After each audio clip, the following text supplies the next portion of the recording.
historia de aquí es que siempre yo he hecho recycle. Tengo años haciendo recycle, más de 27 años haciendo recycle, que es lo primero y es lo más importante de Aruba, recoger el sucio de la calle. Yo prefiero que el sucio esté en mi casa y no en la calle, pero la gente siempre se queja del sucio. Para eso existen también los controles de plaga.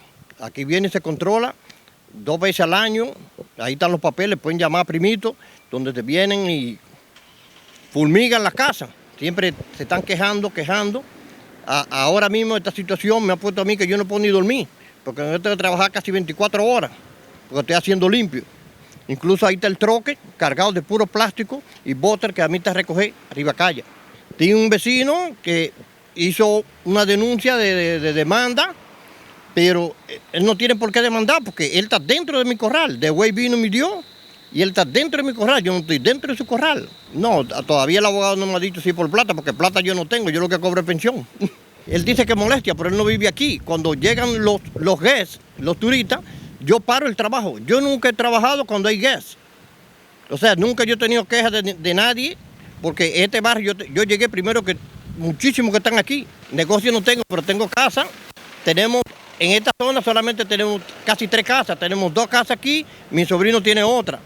También tengo una hija mía que tiene casa, también 2 casas en Guayaca, pero nosotros somos gente trabajadores, no somos gente fastidiosa. Vinimos a ayudar a Aruba, no a comprometernos.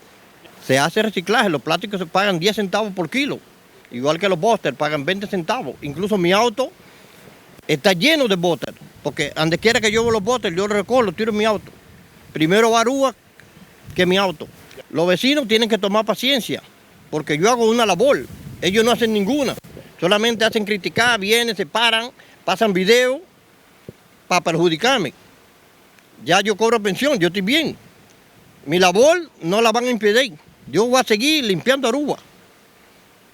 No sé a dónde va a llegar la consecuencia, pero yo voy a seguir mi trabajo. Para los vecinos, el mensaje es que tenemos que mantenernos unidos. Aruba está prometiendo que todos los vecinos